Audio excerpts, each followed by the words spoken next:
Today on Locked On Canadiens, who would you put on the Habs Mount Rushmore?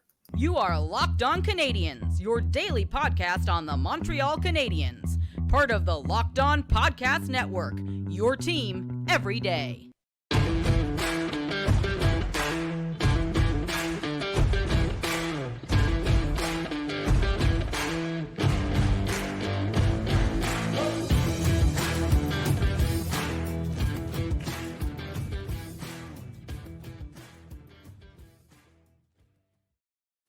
Hi there, everyone, and welcome to episode 1015. And today's episode of Your First Listen of the Day is brought to you by FanDuel. Make every moment more because right now, new customers get $150 in bonus bets with any winning $5 bet. That is $150 if your bet wins. Visit FanDuel.com/lockedon to get started. My name is Laura Saba, also known as The Active Stick, and I'm joined, as always, by the wonderful Scott Matla, Habs Eyes on the Prize. And Scott, we are here to talk about the Buffalo Sabres, but let me tee up our next segment. Get ready, listeners, because we want to know what your Habs Mount Rushmore will be. All right, back to less fun things, also known as the Buffalo Sabres. The Sabres have taken a few steps forward in the last little while. However, they are still a division rival to the Habs, and they are still a team that is constantly a thorn in Montreal's side, depending on what Montreal's trying to achieve, whether it is a high draft pick, a playoff spot, or whatever, or just not a boring game. So I will say that this season has been a lot more interesting between these two teams. So, Scott, what do you think? You're in Buffalo right now. What are the feelings heading into this game? I've seen this. I've been around this market my entire life. I've lived in Western New York my entire life.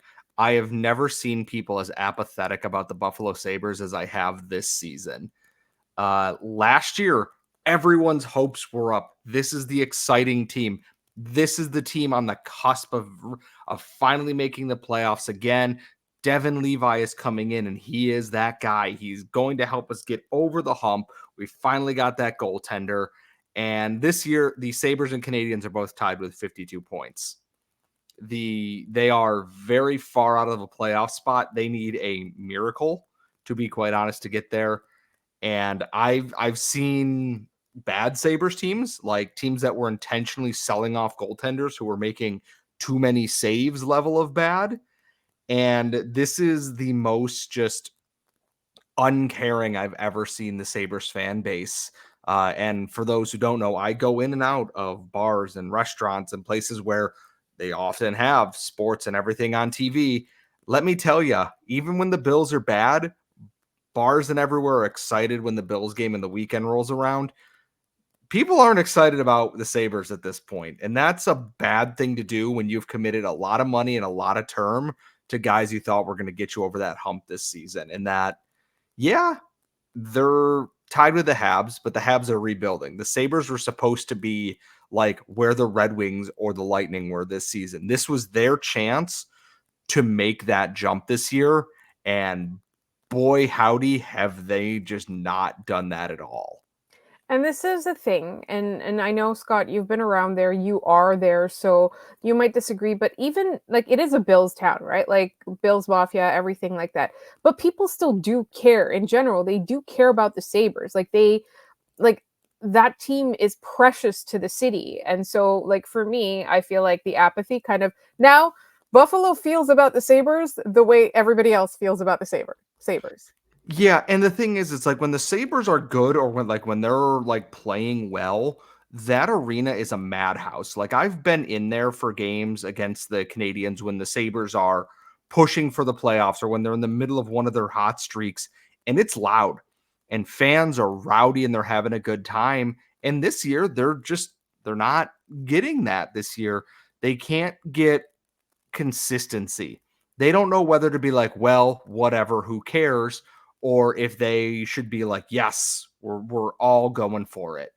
And part of that is you look at a guy like Tage Thompson, who's having a very off season compared to where he was at last year.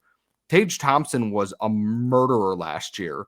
And this year he's chugging along at 32 points in 45 games.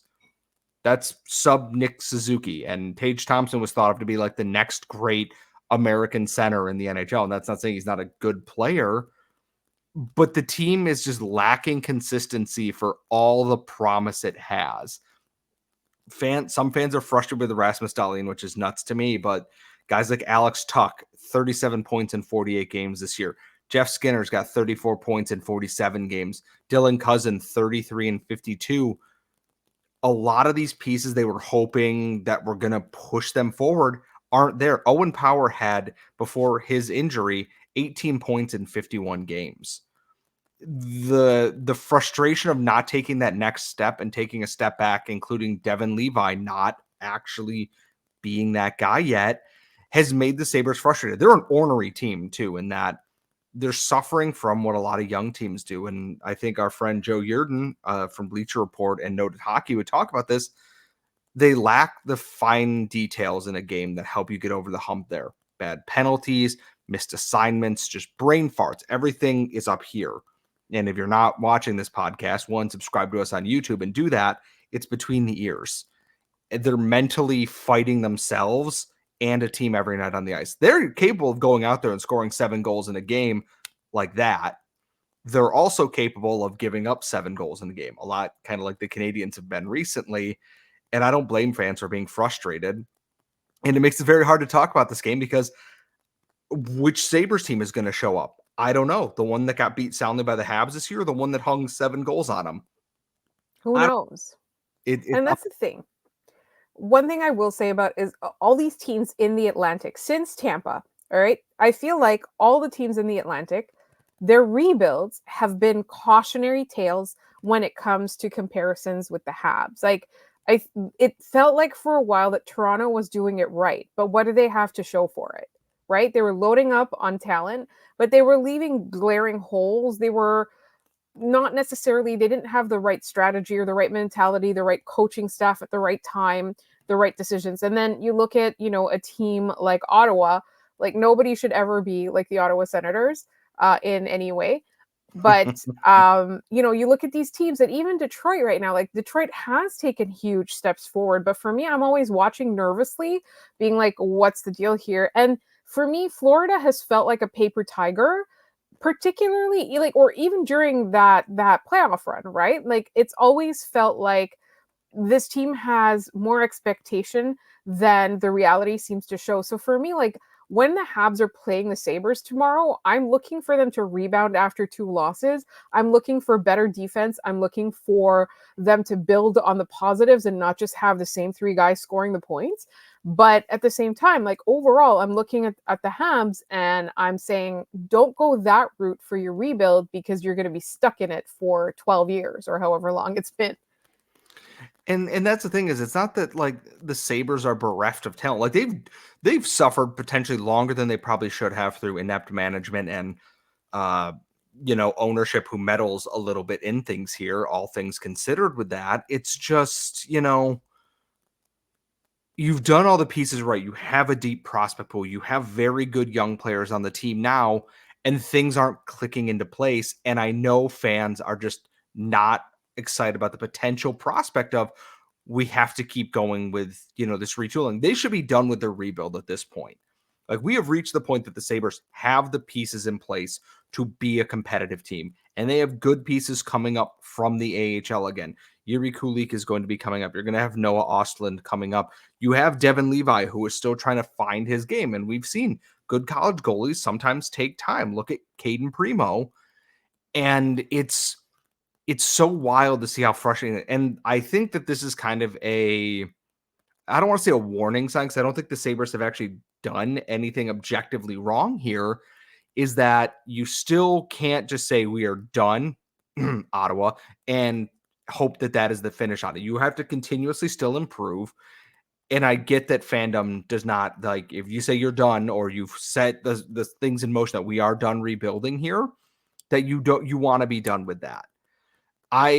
The Sabres to me reek of a team that is due for a bounce back next year for sure. But down the stretch this year, they're a team that they're not going to just outright tank. They don't have the pieces to really sell off in a tank potentially. But if they do, guys like Casey Middlestat, etc., they're going to be a team that's going to play hard every night. And the Canadiens coming into this game, you were tied with them in the standings. The Sabres are likely still a more complete team than you are right now. Do not take this game lightly. They're still a pretty solid team across the board. But they also just lost to the Ducks. So, like, what do I know? Anything is possible. You know who else lost to the Ducks is the Ottawa Senators. Like I said, nobody should ever be like the Ottawa Senators. All right, Scott, it's time to go from rebuilding to looking to the past and building a Mount Rushmore of the Montreal Canadiens. I think for me, there's three that are obvious, and then the fourth one is somebody we need to fight about, or somebody as a fan base we need to fight about. And that's all coming up in just one moment here on Locked On Canadiens.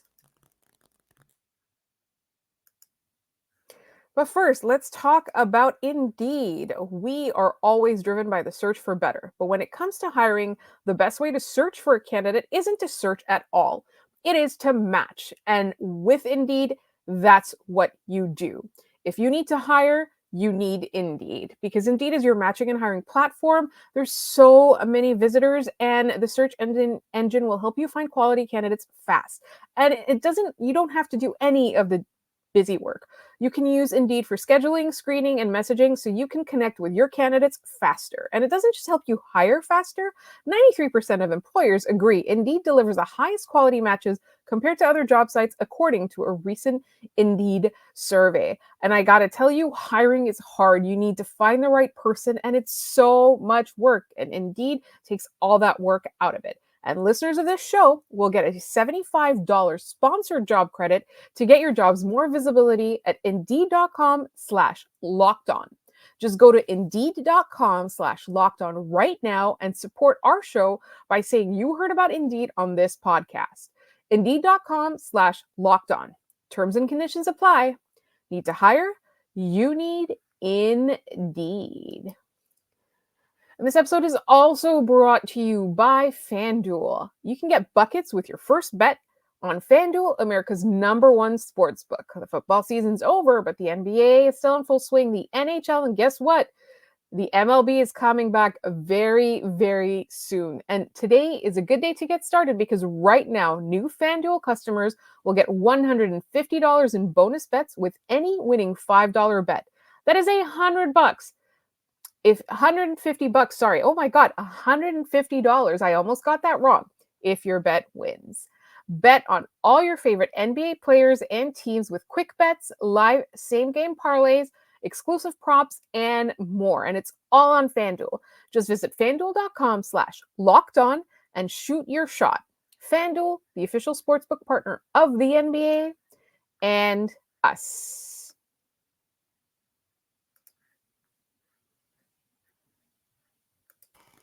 All right, Scott, real quick, would you care to read the, I guess, the position, the proclamation that led to this conversation? So let's set the stage here a little bit. Last night, or Sunday, I should say, was Jágr's retirement jersey in Pittsburgh. It was Jágr Day, and everyone is taking photos with Jaromir Jágr. Of Mario Lemieux. You have everybody wearing the old Penguins, sash, Pittsburgh jersey with the 68 patch and everything on there. A great ceremony for one of the best hockey players of all time across all leagues and of all levels. It was one of my honorary ups this week. Yes, and I will not take that away. Like, I love Jaromir Jágr, even though the Habs were constantly second best in every single Jágr free agency. Or trade. Yeah, just one day in another lifetime. But Penguins fans, there's a photo of Mario Lemieux, Jaromir Jágr, Sidney Crosby, and Evgeny Malkin. And the tweet itself says, "I'm sorry, but no team in the NHL is a better Mount Rushmore of legends than the Pittsburgh Penguins." And to that I say, it is a very good one, to take nothing away from Mario Lemieux, who is one of the greatest of all time. Jaromir Jágr, incredible longevity. Sidney Crosby, somehow potentially one of the most underrated stars of all time. And Evgeny Malkin, who always had to play second fiddle in his own draft and on his own team, but was a great player in his own right, is a great player in his own right. To this, I have to say, are you out of your goddamn mind? like the Penguins have 4 very good stars there. And yes, comparing eras of players is irresponsible, stupid, and pointless in all assets because of how the game has changed. You're out of your mind. That photo with Lemieux, Yager, Crosby, and Malkin has less combined Stanley Cups than Henri Richard of the Montreal Canadiens. And Henri Richard wouldn't even make the first ballot for Canadiens Mount Rushmore in that. I appreciate what all 4 of these players have done. It is not even remotely close to the best Mount Rushmore that you could have in the NHL. Is it potentially in the top 5? Yeah, I think the Oilers would also have something to say about that. As with Potentially the the Red Wings, Islanders, the Islanders, yes. Red But Wings. the Canadiens could have like 4 different Mount Rushmores inside the top 10. And I I don't want to seem that I am not appreciative of what Lemieux, Yager, et cetera, have done, because I very much am in appreciation of that. The Canadiens Mount Rushmore clears, and it's not a really close debate. At least, yes, I realize that I am, wearing, Habs colored glasses here, but like, come on. Like, All right. it's Sorry. No, I know. I don't want to rant too much because I do want to ask listeners what their thoughts are. And Scott, like, to me, there are 3 undisputed people who should belong on the first ballot one. Do you want to guess as to who's on my mind? I am going to say the 3 that are non-negotiable for myself are Jean Beliveau, Guy Lafleur, and Maurice Richard. And Those are yes, mine I too. know Richard does not have the point totals and everything else that a lot of players on these other teams were. There is a different level of meaning that Maurice Richard brings to the Montreal Canadiens and the entire province of Quebec And to the that NHL. it can't. He literally had fans trying to murder the commissioner of the NHL because of something he did. And not just Leaf fans getting mad online about Gary Bettman saying Morgan O'Reilly's defense is utterly irrelevant, which LOL and or LMAO, but someone clip that, please, too, for us. There's levels to this game, and Maurice Richard is potentially the most meaningful player to one franchise in a province in NHL history. And that one I won't back down from. His impact off the ice is beyond legendary, whatever the next tier beyond legendary would be for that. Right. So then comes the question, like, who is our 4th person? Because everybody that's on it could easily be second ballot, right? Like maybe there's the 3 guaranteed people, then there's the 1 person we have to decide, and then there's like 40 people that could be second ballot. And that's the thing. You could put Larry Robinson there, would make perfect sense. You could legitimately put Henri Richard there, and it would make perfect sense. He has enough rings for each of his fingers and for his big toe. You can put Patrick Waugh in there. You can put Ken Dryden in there, and you wouldn't be wrong. Yeah. That it's you have half another Mount Rushmore of goaltenders alone. And no, I'm not putting Carey Price in there. You could very easily make a case for it. I would not. You could make a Mount Rushmore out of legitimate goalies. You could have Waugh, and you could have Dryden, and you could have Price, and you could have George Hainsworth, Jacques Plante. I'm gonna get so roasted in the comments for that one.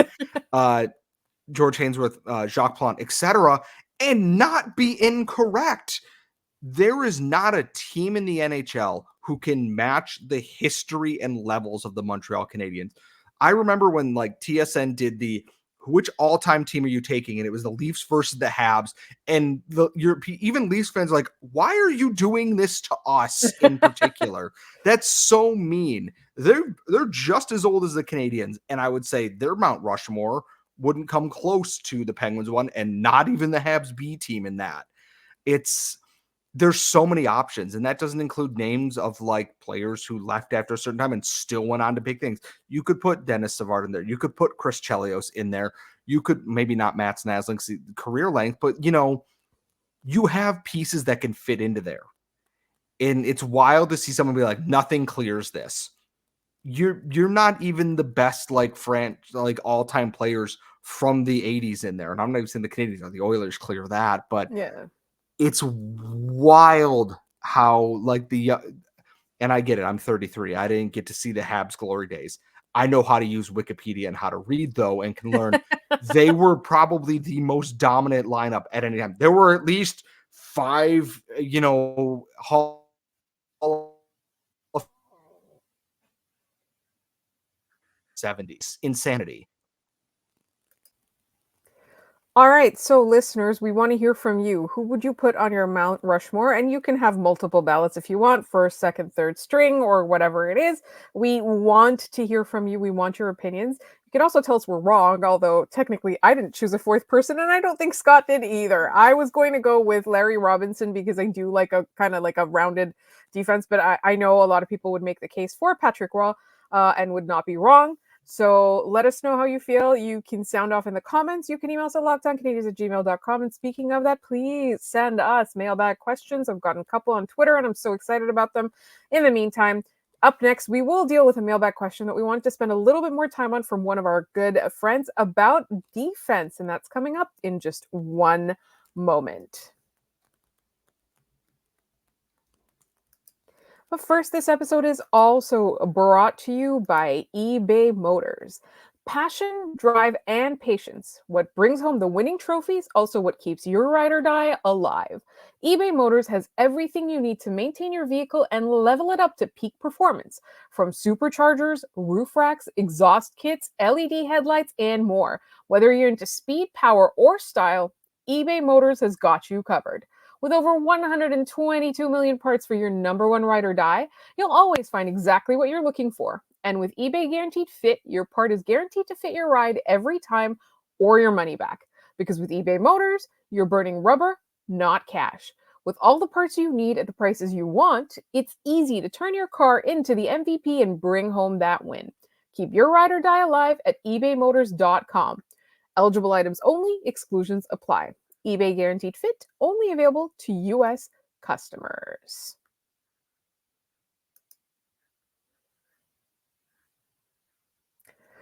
All right, let's get into a mailbag question that we postponed because we wanted to spend a little bit more time on it. And it's something that we do care about a lot here on Locked On Canadiens. We talk about it every single day. Not every single day, but every single game we complain about it. How about that? And it is about defense. And our very good friend, sorry, I'm just pulling up the mailbag question. All right, here we go. It comes from our good friend Claude S. And the question is, hi guys, I had some thoughts about man-to-man versus zone defense. My opinion is entirely theoretical because my experience coaching begins and ends with me telling my kids not to eat the grass during a t-ball game. The aspects of man-to-man that bother me are twofold. One, once the defending team regains possession and has to pass the puck to counterattack, it seems to me with man-to-man, your teammate's location on the ice is dictated by the opponent. Whereas with zone coverage, you have a better idea of where your teammate will be. That would facilitate the breakout, resulting in less time in your own zone. Two, relying on 18 players to make the correct decision in a split second multiple times during every defensive zone shift, as opposed to just coaching them to be in the right place at the right time, seems ludicrous. Come to think of it, it may very well be as easy as coaching t-ball. I'd love to know your opinion. I may be out in left field eating grass. I really love this email. All right, so let's talk real quick about zone to zone. Oh, sorry. I keep calling it zone to zone versus man defense, and it's the other way around. Man-to-man defense versus zone defense. So one of the criticisms I've had of this team is that none of them seem to know where they should be at the right time.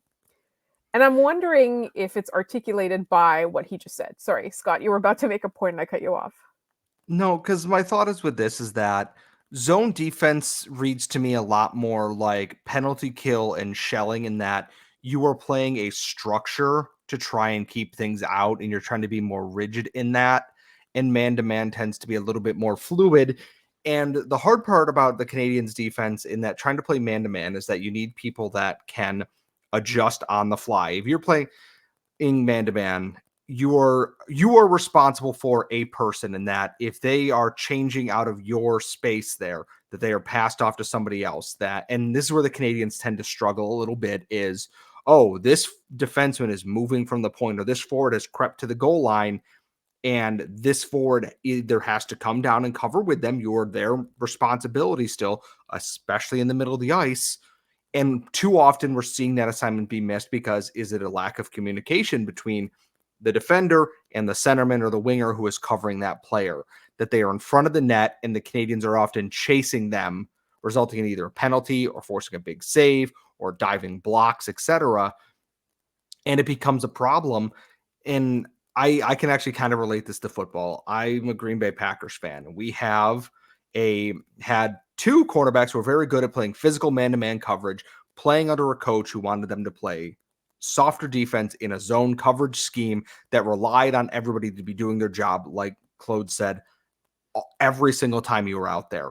And sometimes you make the wrong read. And if you're in a zone thing and it breaks down your zone of defense, you now have a huge open space. In football, sometimes you can get pressure from the defensive line, quarterback misses a pass. Hockey's a little bit different in that you are not trying to tackle a quarterback, and that if you are playing zone, you are constantly kind of passive in there. And that's I don't like the Canadians having a passive approach on defense. It's when I look at the Dallas game, when they had a 4-minute penalty to kill off the end of that game, they're playing a zone defense, but they were aggressive in the way that they attacked it and killed off the penalty. And then the next night, a regular power play against, and they are playing soft, passive defense. I would prefer the Canadians try to get more aggressive, force the other team to make plays to beat you instead of allowing plays to be made around you. Cool, you kept your shape in your zone, but they just skated around that. It requires a little bit more coordination, but I would like to see the Canadians continue to just be more aggressive. If you're going to play zone, be aggressive in that zone. Use players' talents, guys like Brandon Gignac who are fast. Let them do what they do best. Don't be passive in your zone defense. I mean, I get it at the end of the game. You're trying to protect the lead, just dump pucks out, whatever. But you don't need to be passive when a team is cycling in your zone. Be aggressive and force them to make plays to beat you. If they make a great play, okay, you got beat by a great play. If they make a play because you let a guy go past you because you're playing passively, then it's a problem. Right. And so my thing is whether you choose to play man-to-man or zone defense, what the Canadians are lacking in is being dynamic and being like their sense of urgency in the defensive zone seems misplaced. It's not like they don't want to keep the puck out of the net. It's just that they're not necessarily reacting correctly to it. And that's just me as an observer. Like, I have to admit that I have not played defense in hockey. In fact, that would probably make me cry. But I do think that, like, I feel that either one, whether they do, and it could be a situation or it could be a thing where the strategy should change depending on the situation you have on the ice. It just feels like the Habs don't have the killer instincts necessary on defense, and they're not being proactive. They're not being aggressive, like Scott said. And even if they are being reactive, they're not doing it quickly and creatively enough. Like, in my opinion. But I really love that question because it kind of forced us to like go away and think about it. And I did deliberately leave it for a few games so that we could watch some games and kind of with that question in mind. So if ever you guys want us to answer questions like this, let us know. And then, let us have a few games to think it over and look at it and get back to you. But in the meantime, this is the end of this episode. We will be around for a recap of that Buffalo Sabres game and plenty more. Do not forget to subscribe to this podcast wherever you get your podcasts, as well as on YouTube. We are free and available everywhere. And if you'd like to send us mailbag questions, you can send them to us on Twitter at LO_Canadians. I've gotten some via DM, which I love. You can email us at lockedoncanadians@gmail.com. We love that. And you can also leave them in the YouTube comments. Just if you want us to bring it up on the mailbag episode, please put MBQ or mailbag question at the beginning of it. I want to thank everybody for listening. Follow Scott all over social media at Scott Matla. Follow me at The Active Stick. Thank you. We will talk to you tomorrow.